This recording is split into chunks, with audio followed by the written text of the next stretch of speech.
Bienvenidos, bienvenidas a esta jornada del Día del Editor. Esta es la última charla de esta jornada y tenemos una invitada muy especial que es una de las personas que más admiro de esta industria. Ay, gracias. Varias veces el placer y el privilegio de charlar con ella, siempre es muy reveladora, siempre es muy juiciosa y siempre está muy enterada. Y no soy solo yo quien la admira mucho, en todo el mundo, no solo en la Argentina, recibe homenajes, eh, reconocimientos y afecto, y afecto. Así que, bueno, es un placer. Ana María Cabanelas recibió una editorial en su momento que había fundado su padre y la hizo crecer y abrió más sellos y además se puso por delante en asociaciones gremiales, fue presidenta de la Cámara Argentina del Libro, fue presidenta. Yo sabía de la Unión Internacional de Editores, pero después me apareció en tus biografías, me aparece con el nombre, con IPA, ¿no? International Publishing. Publishers Association. ¿Es la Unión misma? Internacional es lo mismo, sí. Sí. UIE. Y del GIE también, que es el Grupo Iberoamericano de Editores, que ahora le cambiamos el nombre y se llama ASOGIE. La primera vez que la escuché hablar fue en el año 2000. La Unión Internacional de Editores organizó en Buenos Aires, cada 4 años organiza un congreso y ese año tocó en Buenos Aires. Y ella dio su discurso de apertura en 3 idiomas y además fue magnífico. Fue magnífico y me quedé muy impresionada, muy impresionada. Después, como una década más tarde, una década y media, me la crucé en el ámbito de la literatura infantil, con un sello como Una Luna, que es precioso, que tiene apuestas súper interesantes, desde los formatos, desde las estéticas, con un gran criterio en cuanto a la selección de obras, y un gran criterio de desarrollo de públicos. Así que siempre detrás de los sellos que vemos que funcionan, de las cosas que nos atraen, hay gente muy inteligente y muy sensible, y es el caso de Ana. Y me es compinche en esta última charla de hoy nuestra profe de Derecho de Autor, Graciela Mancinelli, que además de ser una gran profesional y una gran docente, es una persona agradabilísima. Gracias a ambas por estar hoy acá. No, gracias a vos por convocarme para poder compartir este momento tan enriquecedor que estoy seguro que vamos a disfrutar mucho todas. Así que... Bueno, yo también quiero agradecer, sobre todo que me hayan convocado en el Día del Editor, que para mí, cuando era presidenta de la Cámara, era un día súper especial porque hacíamos una cena y ahí es donde se escuchaba la voz de los editores. Era el momento en que le decíamos a los gobiernos qué necesitábamos o qué podían hacer por nosotros para mejorar nuestra industria. Y recuerdo la primera vez que me tocó hablar, que yo decía, había preparado mi discurso, pero no se lo había dado a leer a los mayores, que serían gente de mi edad hoy, de la Cámara, y yo decía, tenemos que, necesitamos que, y entonces me dijeron, pero no tendrías que haber hablado en imperativo, tendrías que haber dicho, sería bueno que, pero parece que los señores tenían una voz mucho más suave o una forma de pedir mucho menos femenina, mucho más femenina que la mía, lo que ellos esperaban de mí. Pero bueno, fueron momentos muy lindos. Y me gustó mucho el recuerdo del Congreso, porque recuerdo que cuando empecé a hablar, lo hice en español y estaban mi madre y mi hija y a mí se me caían las lágrimas, porque habíamos trabajado 10 años en la organización de ese Congreso. En el año 90 nos presentamos ante la Unión Internacional de Editores solicitando ser sede y unos 4 años antes nos dijeron que sí y competíamos en ese querer ser sede en el año 2000 con países como Canadá e Israel que estaban mucho mejor posicionados que nosotros. Pero nosotros habíamos ido durante 4 o 5 años a las reuniones de la Unión Internacional y les habíamos llevado un librito, un regalito, una noticia sobre como una newsletter que preparábamos en inglés sobre qué había pasado durante ese año en la edición en la Argentina. Todo un trabajo a pulmón, porque no teníamos ni los medios, ni la gente, ni nada, ¿no? Yo soy editora desde hace 54 años, que con mi padre fundamos una editorial, y mi hermano fundamos una editorial jurídica, Eliasta. Después adquirimos Claridad, que era una editorial socialista, que se creó en el año 1922 y es la tercera editorial en vejez, en antigüedad, que existe en la Argentina. Y después, cuando empezaron a llegar los nietos, armamos Una Luna y ahora Tobogán, que son actividades para chicos.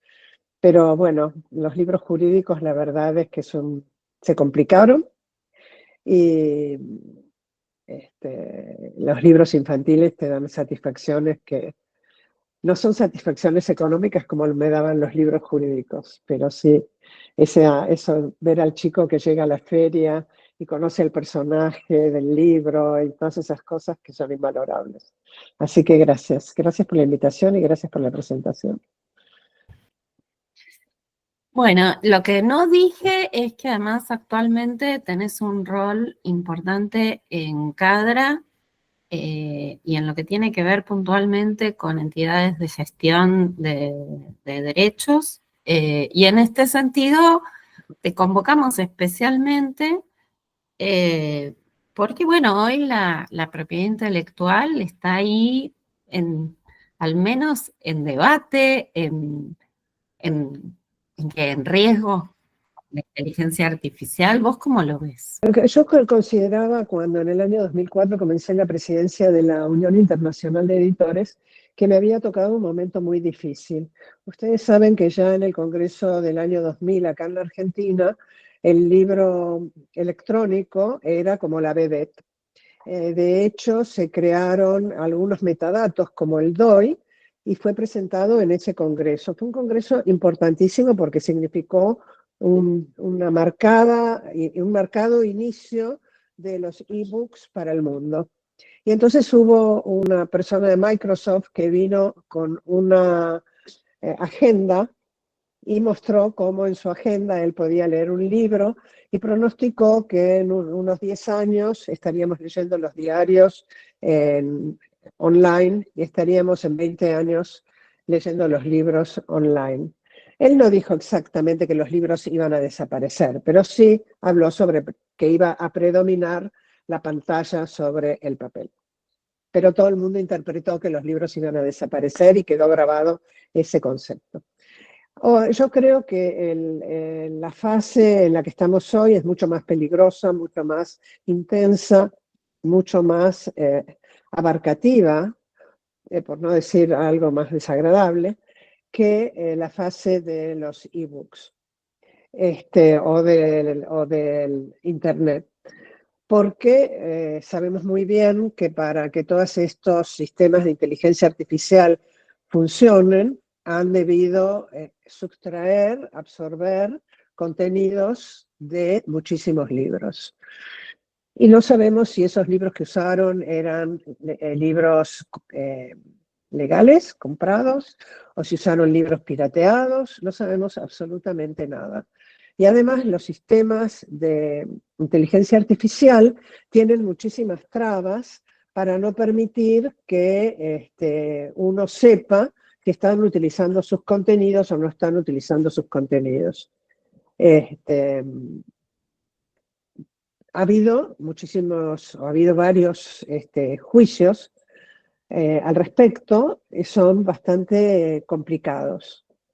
Pero una observación que, hablando con Valeria antes de comenzar, yo le hacía, es que en general las empresas que pueden hacer juicios son empresas multinacionales muy grandes que pueden enfrentarse un gigante contra otro gigante. No son empresas pequeñas las que están haciendo acciones judiciales. Por ejemplo, esta semana o la semana pasada y hoy, dos cosas que me llamaron la atención es que Disney inició acciones acá en Estados Unidos contra una de las inteligencias artificiales porque utiliza sus personajes. O sea, hace historias utilizando personajes de Disney. Pero por otro lado, hoy se cerró una licencia de Mattel, que es la que hace los juguetes, como por ejemplo hay la muñeca esta famosa, y Mattel hizo... Barbie, gracias. Y Mattel hizo una licencia de sus personajes con una empresa de inteligencia artificial para que pueda usarla para hacer historias.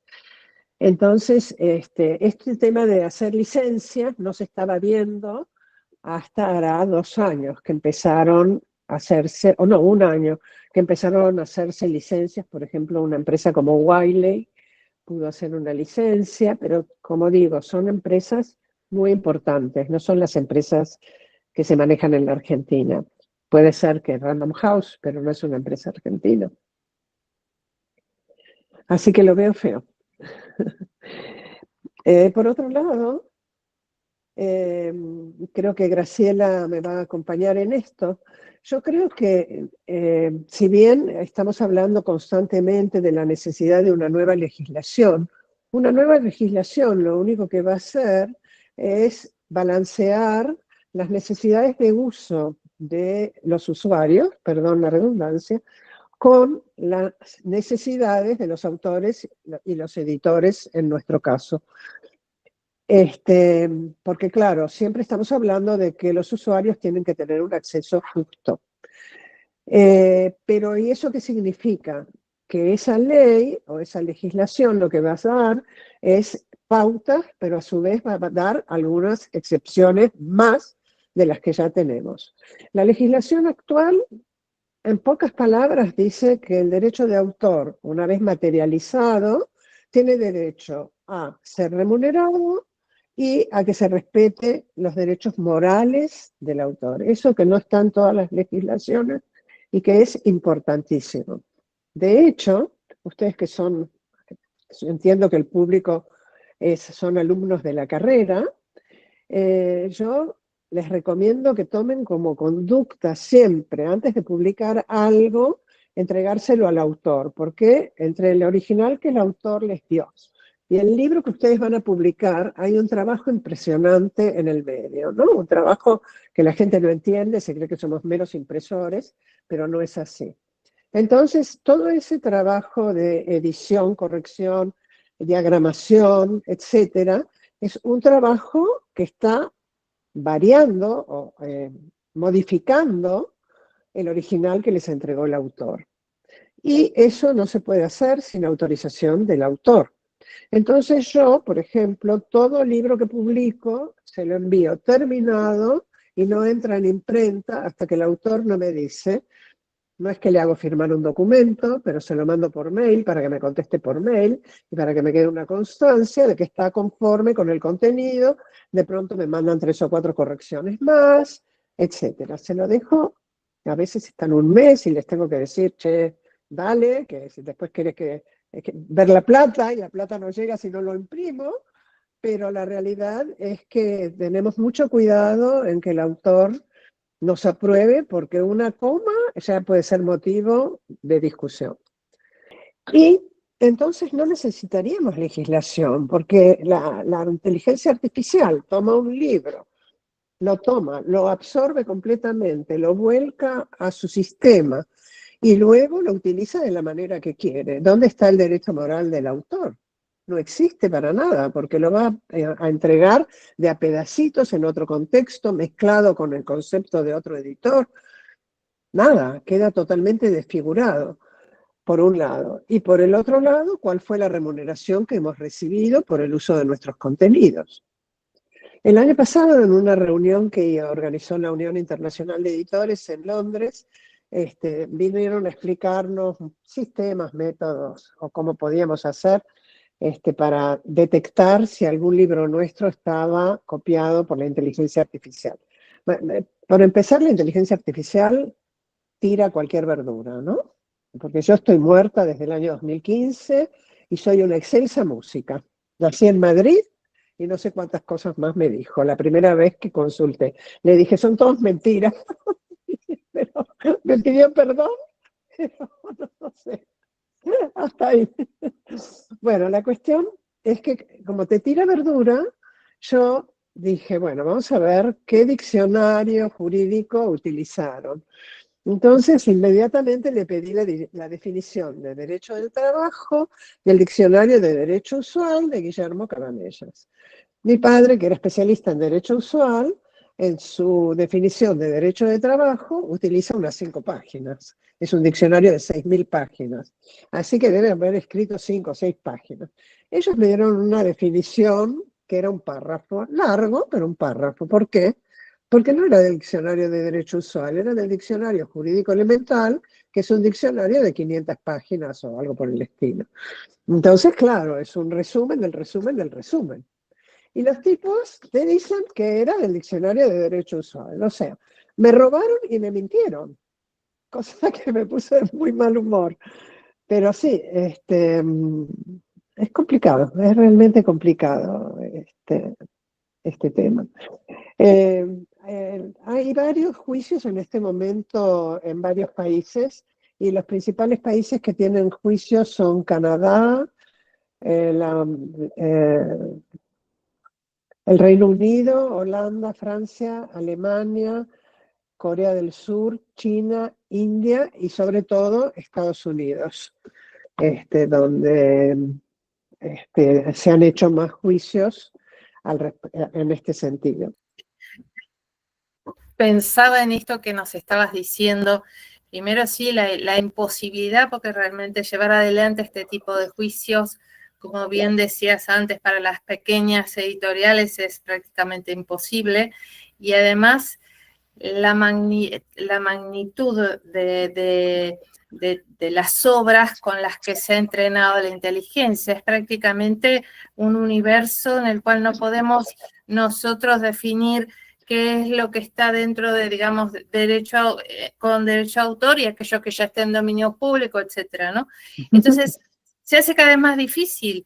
Y mi pregunta es, vos hablabas de la posibilidad de una normativa, de una regulación, pero en ese caso sería con relación al entrenamiento de las inteligencias o con relación a cómo utilizar esas inteligencias y lo que pasa después. Los proyectos que yo he visto atienden a las dos acciones, o sea, al entrenamiento, en el que le dicen a la empresa que tiene que pedir permiso, que tiene que elegir los materiales y especificar qué materiales va a usar, qué extensión.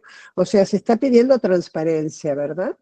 Entonces, al pedir transparencia, lo que te piden es a ver qué materiales vas a usar y pagar por esos materiales. Eso por un lado. Y por otro lado, en cuanto a, por ejemplo, a nosotros los editores o a los autores, el derecho a opt-out, ¿viste?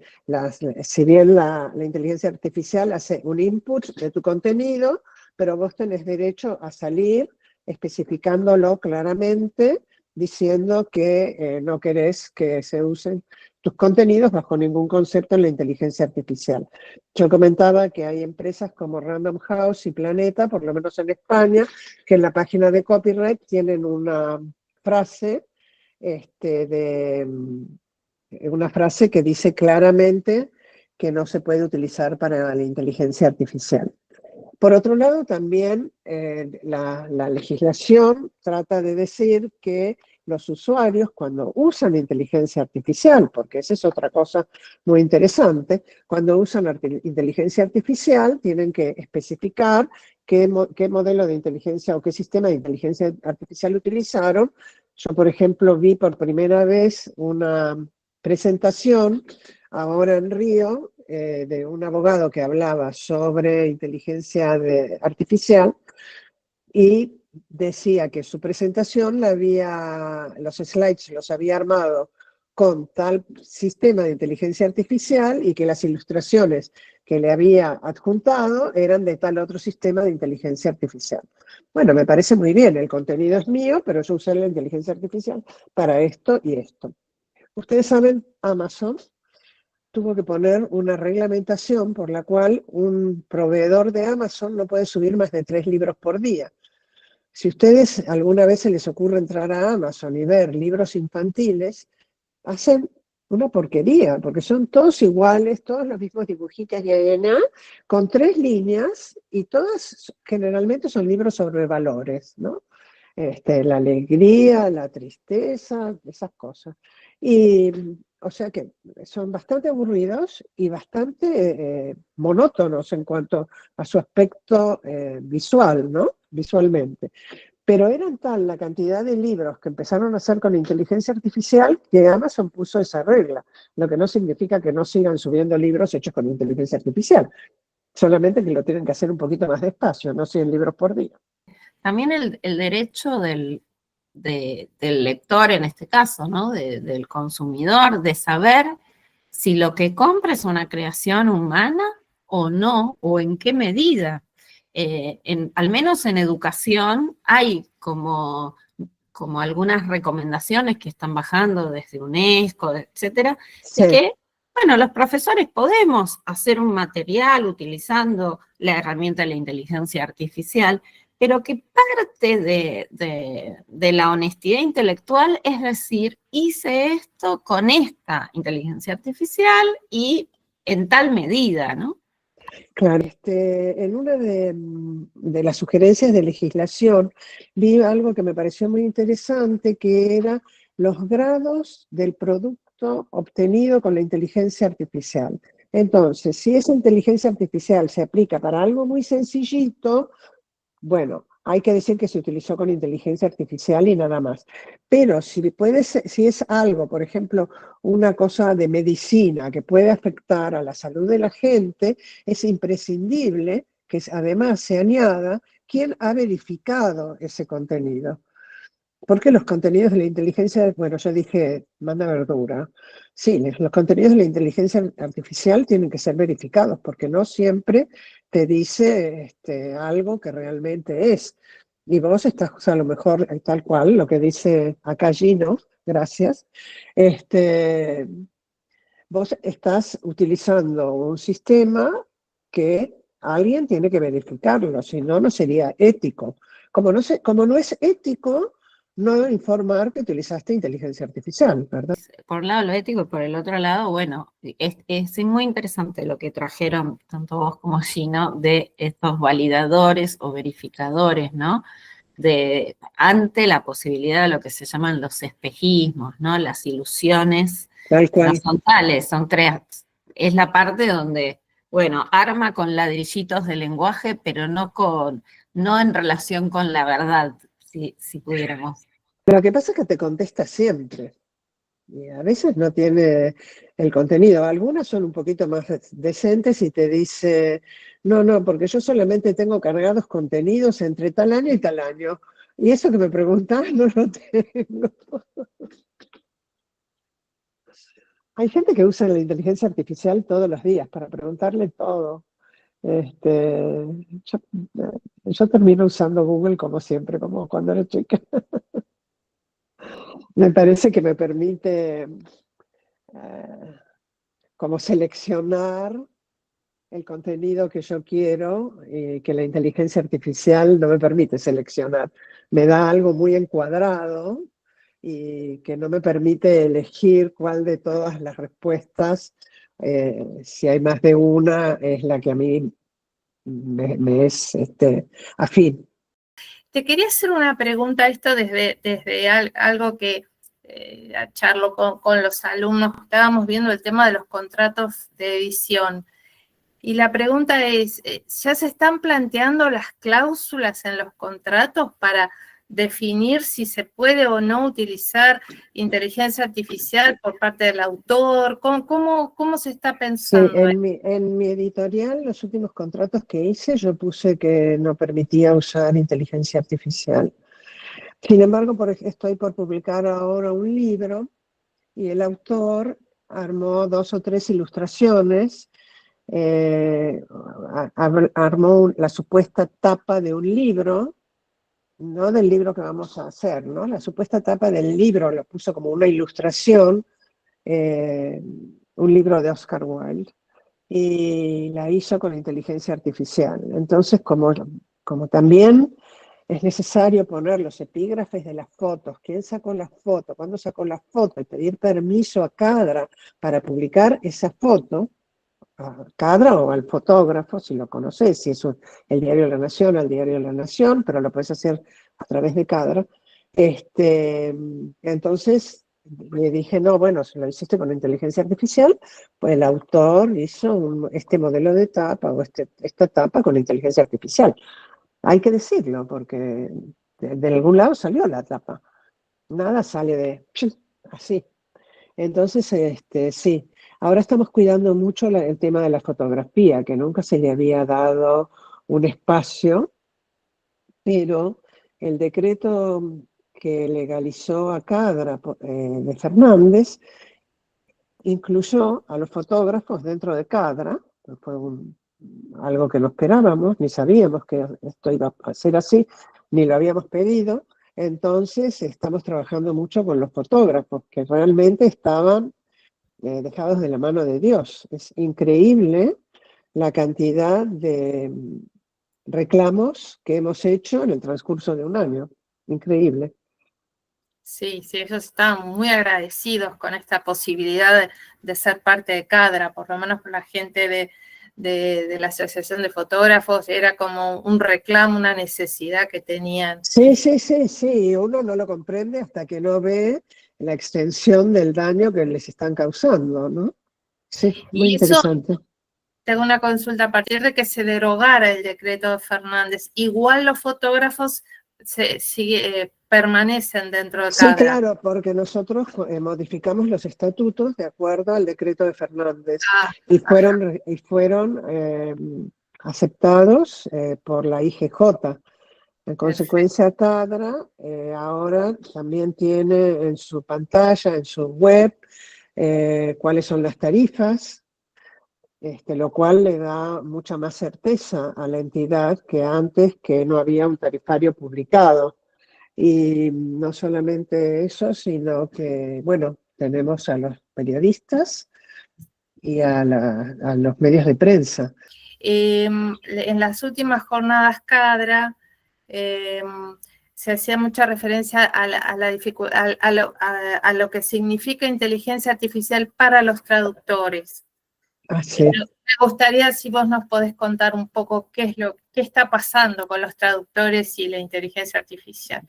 Bueno, porque hay editores o gente que cree que se puede prescindir de los traductores en razón de que la traducción se puede hacer con un traductor como DeepL, por ejemplo. A mí es el que más me gusta, el de Google no me gusta para nada.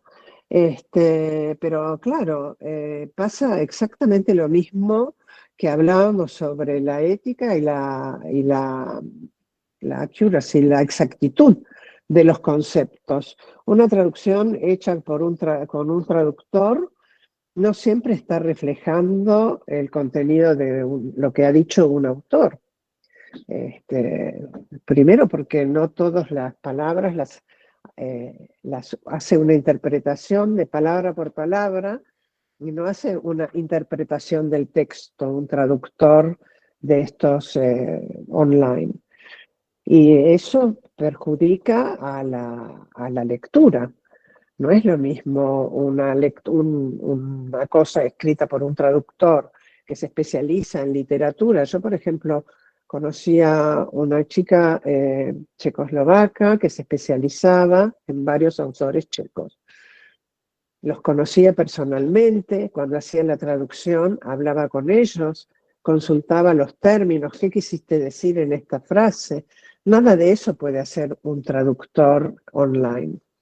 Así que dependerá del trabajo que le ponga luego el editor para que esa traducción sea agradable a la lectura y sea una traducción que refleje el contenido de la obra. Inclusive cuando vos contratás un traductor, yo muchas veces confronto párrafos o partes del libro que leí, que veo que son difíciles de interpretar, para ver que el traductor haya interpretado lo que yo interpreté al leer el libro. No que me digan cualquier cosa, porque no es cualquier cosa, ¿no? Por lo menos, y que no se hayan saltado párrafos, porque yo he recibido traducciones que, bueno, viste, las hacemos rápido y nos saltamos pedazos, descripciones de paisajes, cosas así, que a lo mejor no hacen a la historia, pero hacen, bueno, vamos contra el derecho moral del autor, que incluyó todos esos textos y que no nos los tenemos que saltear, ¿verdad? Sí, los traductores están preocupados. Nosotros en el Consejo de Cadra está representada a ATI con una traductora, porque son autores para la ley, ¿verdad? Recuerdo hace muchos años, perdón que divague, me invitaron a la Feria del Libro, los traductores, a hablar sobre el derecho del traductor y la necesidad de que se legislara. Y yo decía, no, pero la ley 11723, y me acuerdo que llevé todos los artículos que hacían al derecho de autor del traductor, iba explicando artículo por artículo, y era como, uno nos habíamos dado cuenta. Yo decía que lo que pasa, desde mi punto de vista, es que lo que falta es lo que los ingleses llaman enforcement, el poner en acción o en poner ese derecho en juego. Si vos no lo exigís, si vos no pedís un contrato, si vos no pedís todas las posibilidades que te da la ley y no las haces cumplir, bueno, el editor se queda tan contento, te contrato la traducción, te pago, hasta luego, ni siquiera ponen el nombre del traductor. Creo que sí, que tomaron conciencia y costó que tomaran conciencia de cuáles eran sus derechos. Y tienen que hacer la enseñanza, la escuelita, ¿verdad? Yo sigo pensando en el público, ¿no? El que finalmente termina adquiriendo, comprando, prefiriendo una obra u otra, un título u otro. Y estaba pensando puntualmente en el caso de las traducciones, pero que es ampliable al resto. Es algo de esa necesidad de educar en dónde está el valor que aporta un traductor, ¿no? Porque me da la sensación de que no un traductor, el trabajo serio de un artista en la tapa, el trabajo serio de un editor y el equipo, ¿no? Hay algo ahí de cómo, de que se genere una noción de valor y por lo tanto de preferencia luego. ¿Sabés dónde ves la noción de valor y preferencia en la actualidad? En los libros de dominio público. Un libro, por ejemplo, El Príncipe de Maquiavelo. Hay montones de ediciones, pero son muy distintas unas de otras. No solamente la tapa, la calidad del papel, que digamos que es el aspecto físico del libro, sino la traducción, si tiene una nota previa o no tiene una nota previa, si la lectura es fácil, volviendo a lo estético, si es de fácil lectura o están todas las letritas abigarradas para hacer el mismo libro que tiene 250 páginas en 200, y está también el editor que te hace el mismo libro que tiene 250 páginas en 300 para venderlo más caro. Bueno, en ese tipo de libros hay muchos factores que hacen que el público elija. Lógicamente, hay libros que utilizan los estudiantes y que lo que les interesa es el contenido y me arreglo con el de 5 pesos. Pero cuando ya sos mayor y podés discernir y tenés otra situación económica, buscas otros valores en los libros. Pero la traducción para mí es importantísima, muy, muy importante. Creo que Gino quería hacer una pregunta. Sí, ¿no? levantó la mano. Un factor también diferencial que también, bueno, en el tema de marketing también lo valoran es este punto de dolor y en muchos casos, como mencionó la profesora Ana, este tipo de ediciones que se trabajan en inteligencia artificial tienen una cuestión bastante distintiva. Usted ve todas las tapas, tal cual mencionó, son todas parecidas. La calidad de la traducción es automatizada y eso se diferencia y lo ve y lo distingue el consumidor, no solamente un consumidor ávido, inclusive el consumidor o el estudiante. Hubo un caso reciente en Estados Unidos en el cual denunciaron a la materia que estaba dictando cátedra porque el docente había generado todo el contenido con inteligencia artificial. Y realmente la calidad de esas lecturas para un programa de una materia semestral era una tortura. ¿Por qué? Por falta de claridad, falta de calidad y concisión. Unos estudiantes de pregrado.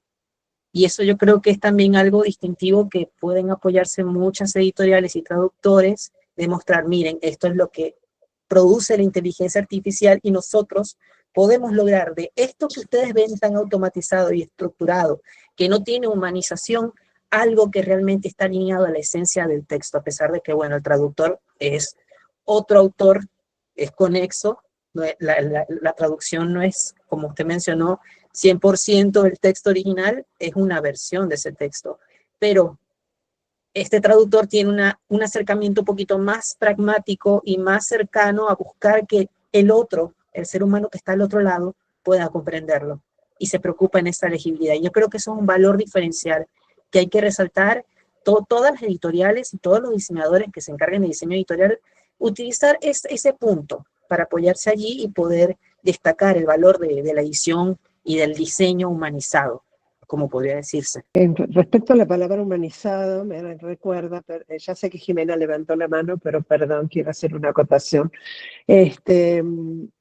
Ustedes saben que MC lo compró Planeta hace muchísimos años. Cuando MC era MC, era una editorial que tenía varios socios, pero que manejaba la familia del Carril. Ellos tenían casa en México, en España, en la Argentina. Entonces ellos hacían los libros con 3 traducciones, porque el español, el idioma común que nos separa, cosa que pasa también con el inglés, el idioma común que los separa, hacía que en algunos libros fuera necesario hacer una traducción diferente, porque si no el libro no llegaba, con cierta terminología no llegaba. Yo hago libros infantiles y muchos son traducidos, o inclusive sin que sean traducidos. Ahora, por ejemplo, una autora me trajo un libro sobre la vaca, y como nosotros queremos que los libros sean exportables y los tenemos en distribución en Madrid, en México, y vendemos a toda América, nos cuidamos muchísimo con el lenguaje. Cuidamos el lenguaje que sea... Mi hermano se enoja cuando digo que es un lenguaje neutro, y él dice, no, a mí que es lo más castellano posible. Le digo, no, porque no siempre es castellano. A veces uso dentro del mismo texto una palabra, la pongo en los 2 españoles, pongo gafas y anteojos en 2 lugares distintos para que vean, no sé, que las gafas y los anteojos es la misma cosa. Es complicado poder llegar a todos los públicos. Y para un traductor es mucho más complicado. Un regalo para mí estar acá con ustedes. Yo quería también, ¿no? Dentro de lo que decía Gino, de lo que estamos conversando. Yo soy chilena, hace poco le hicieron una entrevista y lo comentábamos en alguno de los chats a Hernán Rivera Letelier, que es un autor chileno, muy chileno, y del norte, ¿no? De Chile. Y un amigo, dice él, en la universidad le había pedido a la inteligencia artificial que hiciera un libro a lo Hernán Rivera Letelier, ¿no? Se lo pasa para leer y dice, bueno, con una lisura, pero es una porquería. Y él dice el valor de la producción, ¿no? Porque de alguna manera lo que he aprendido de la inteligencia artificial es que es tremendamente paradigmática, es decir, todos están hablando de un tema, eso es lo que te dice. Entonces, justamente las riquezas que hay en los textos, en la literatura, todo lo que es distinto, diverso, divergente, todo el universo de conceptos, etcétera, se caen porque acá es como, entre comillas, debe ser o la mayoría lo está diciendo. Eso, básicamente. Pero tú sabes, Jimena, que eso de al estilo de no es una creación de la inteligencia artificial. Hace muchos años ya, en China, un autor, por decirte un autor Vargas Llosa, suponte que escribió 15 libros en su vida, pero en China tenía 25 libros publicados. Libros que no eran pirateados, que no eran plagiados, que eran libros escritos al estilo Vargas Llosa en chino y que parecían como una traducción de un libro que nunca escribió Vargas Llosa. Y no solamente le pasó a Vargas Llosa, le pasó a autores argentinos también. Sí, muy interesante eso. Así que la inteligencia artificial vino después. Los chinos le ganaron de mano en esa trampa. Estaba hablando Valeria y no quiero dejar de señalar esto porque me parece que es lo que el futuro para protegernos. Estábamos hablando de Cadra en algún momento, ¿no? Entonces, tanto yo como mucha gente considera que una de las soluciones para poder enfrentar a la inteligencia artificial, buscando esto del balance entre el acceso a la información, el acceso a la cultura, el acceso al conocimiento, con que el autor, el editor y todos los que trabajan para hacer un libro, o sea, como lo he dicho hace un momento y lo vuelvo a repetir, entre el original que nos entrega un autor y el producto terminado, hay muchísimo trabajo, hay muchísimas etapas, hay muchísimas cosas que hace el editor y que no se ven. Bueno, para proteger a toda esta cadena de gente que trabaja en el libro, las licencias es lo único que puede ayudarnos, creo yo, porque jamás vamos a podernos enfrentar con monstruos como son los sistemas de inteligencia artificial, que están manejados por Google o por Microsoft o por empresas de esa índole. Entonces comenzaron, la primera entidad de gestión que hizo una licencia fue Copyright Clearance Center. Y no es que la hizo pensando, uy, ¿cuántas licencias vamos a hacer? De hecho, no ha sido ningún éxito la licencia, pero sí ha servido para que cuando han ido a tribunales a litigar por el uso de los contenidos, el juez no haya podido decir, pero ¿qué solución tenía si no había ninguna solución? Sí, hay solución. Le pueden pedir una licencia al Copyright Clearance Center y pueden utilizar los contenidos de forma legal y retribuyendo autores, editores, etc. Entonces ahora ha habido otros países que también han hecho licencias, como CLA, que es la entidad de gestión de Reino Unido, los alemanes hicieron una licencia, los japoneses hicieron una licencia para usos digitales y los noruegos están haciendo también una licencia. Y entonces IFPRO, que viene a ser como la Unión Internacional, es la federación que reúne a todas las entidades de gestión del mundo, lo que está haciendo, está preparando un modelo de licencia para que todas las entidades podamos tener un modelo y que luego adaptemos a nuestras legislaciones y a nuestros países. Como por ejemplo tenemos modelos para hacer contratos, porque una entidad de gestión no solamente tiene el repertorio de todas las editoriales y autores que lo componen. Las entidades de gestión hacemos acuerdos con otras entidades de gestión. Cadra tiene 47 acuerdos. Entonces, nosotros, por ejemplo, tenemos todo el repertorio de Estados Unidos, todo el repertorio de la entidad inglesa, todo el repertorio de la entidad irlandesa, de los alemanes, que es lo más difícil de conseguir.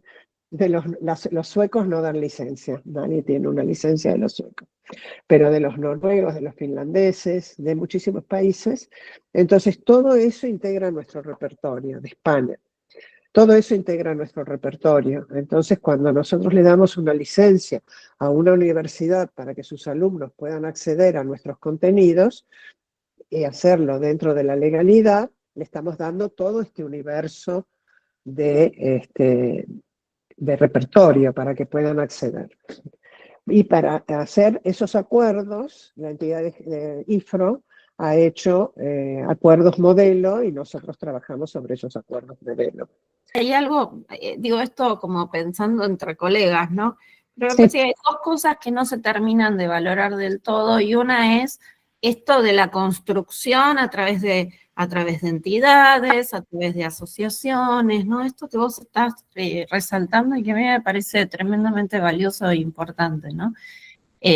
A veces queda una sensación de, bueno, igual está ahí. No, si uno no está, si uno no participa, si uno no avala, no está más ahí, ¿no? Las entidades claro. necesitan de nuestra participación consciente.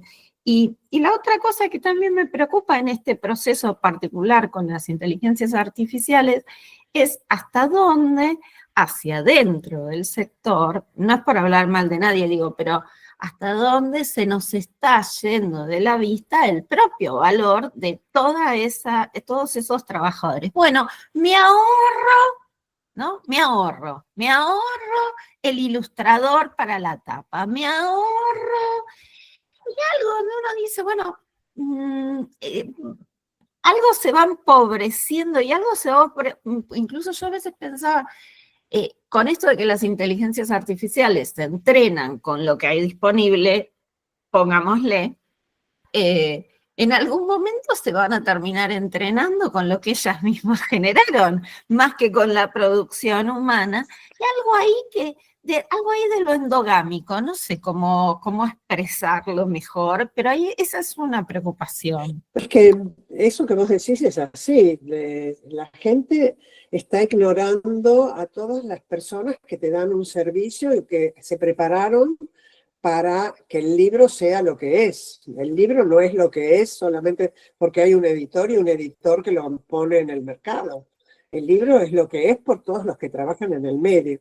Hace ya mucho tiempo que yo vengo tratando de valorar a este trabajo que se hace y empecé como a promocionar a estos trabajadores cuando empezaron a hablar de edición del autor.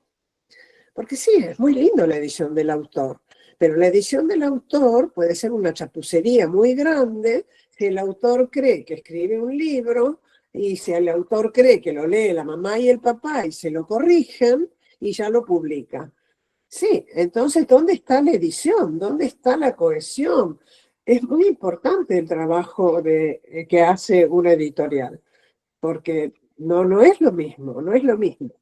Entonces yo decía siempre, sí, me parece muy bien la edición del autor, aplaudo la edición del autor, y el autor que haga edición del autor, pero aplique todos los principios y todos los pasos que aplica un editor, va a tener éxito.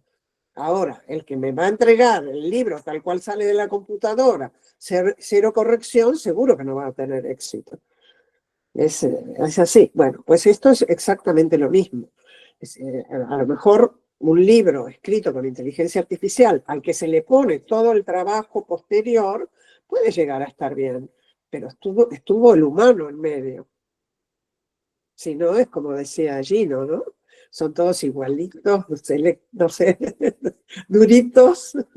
No, a mí me quedaba resonando esto de los libros escritos por inteligencia artificial, que aparecen también como una competencia al autor persona humana, ¿no? Es decir, estamos hablando de autores que no pueden competir humanamente en cuanto al tiempo que lleva elaborar, escribir, en el caso de trabajos, por ejemplo, de ensayo, ¿no es cierto? No solo los literarios, sino todo lo demás, el tiempo que lleva la dedicación a competir con libros hechos por inteligencia artificial, que como vos decías recién hace un ratito, tuvieron que ponerle un límite en la cantidad diaria de Amazon, sí. publicados.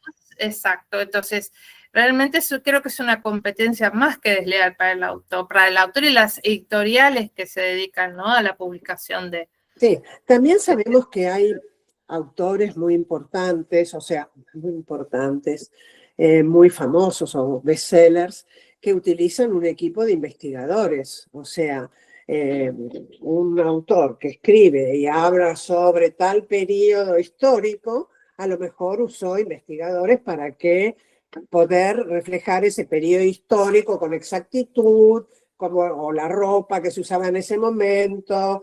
Eso se ve muy claramente en los libros de Estados Unidos. Aún la última novelita más chiquitita, agradecen hasta el último pajarito que los ayudó. Y entonces, gracias al médico tal que me informó sobre tal enfermedad, cualquier error corre por mi cuenta. Pero Jimena se ría a carcajadas. Pero sí, es así. En Estados Unidos eso se ve muy claramente porque, le digo, agradecen a todo el mundo. Y agradecen al que le explicó cómo funciona el subte o lo que sea. Bueno, es muy probable que muchos autores puedan utilizar ese servicio de investigación a través de medios online, ya sea Google, la inteligencia artificial o lo que sea. No todos los autores pueden, por ejemplo, no todos son John Grisham y pueden contratar a un equipo para que le asesore sobre cómo funcionan los hogares transitorios, por ejemplo. Me acuerdo que una vez escribí un libro muy interesante que transcurría gran parte, era un homeless, un que vivía prácticamente todo el tiempo en un hogar de tránsito. Y claro, tuvo que investigar cómo funcionaban esos hogares de tránsito y qué pasaba en los hogares de tránsito. Y bueno, a lo mejor eso pueden reemplazarlo, pero reemplazar la ilustración, la corrección, todo. Me mandaron hace poco para que probara de la India un programa que además lo adaptaron al español para que yo lo pudiera probar en un libro que reemplazaba el editing. Entonces vos le ponías el libro completo y te decía, bueno, tiene que reforzar la segunda parte, porque la primera parte está muy detallada, pero parece que el autor se cansó de escribir y en el medio hizo relleno y no está bien escrito y no sé qué y no sé cuánto. Y yo se lo pasé al autor así tal cual me lo habían pasado, se lo traduje al español y se lo pasé. Y se ofendió. Yo le dije, mi editora dice esto. Y se ofendió. Le digo, mira, no te ofendas, lo hizo la inteligencia artificial y yo quería ver cómo funcionaba y si vos estabas de acuerdo o no estabas de acuerdo con lo que dice. Bueno, no modificamos nada el libro salió tal cual estaba, pero fue muy gracioso eso de tener un editor que fuera inteligencia artificial. Bueno, ahí estoy leyendo muchos agradecimientos. La agradecida soy yo. Me encantó charlar con ustedes y me encantó sentirme a gusto y poder decir las cosas que tenía ganas de decir, que no tenía un libreto como otras veces que tengo que preparar una charla. Y no, esta vez no tuve que preparar, solamente refrescar un poquito lo que había leído o lo que ya sabía. Muchas gracias a ustedes. Bueno, y los agradecidos somos nosotros. Gracias a vos, Ana. Gracias, Grac, por siempre hacerme la segunda. Gracias a quienes participaron, a quienes se sumaron hoy. Bueno, cerramos una jornada que fue muy intensa. Algunas de las personas que veo acá que están desde temprano, parece que bueno, tuvieron una panzada. Un día especial. Un día especial. Y bueno, todas las charlas pasó un poquito algo parecido, que es que nos quedamos con ganas. Pero yo creo que eso está bueno, porque nos da ocasión de volver a encontrarnos, y volver a encontrarse es lo que hay que hacer, ¿no? Multiplicar multiplicar los encuentros. Yo quiero decirles, chicos, que ser editor es un trabajo precioso, es muy lindo, es muy lindo. Yo cumplo 80 años en agosto y doy gracias a Dios a que me permiten todavía participar en encuentros así, y ve que la empresa es mía y nadie me echa, nadie me manda el telegrama diciendo señora se tiene que jubilar. Por suerte mi hermano que no trabaja conmigo, pero que es también dueño de la empresa, es abogado y también quiere seguir en su trabajo mientras que podamos, así que han elegido una carrera preciosa, no siempre económicamente saludable, pero bueno, preciosa al fin. Gracias. Bueno, muchas gracias y hasta prontito.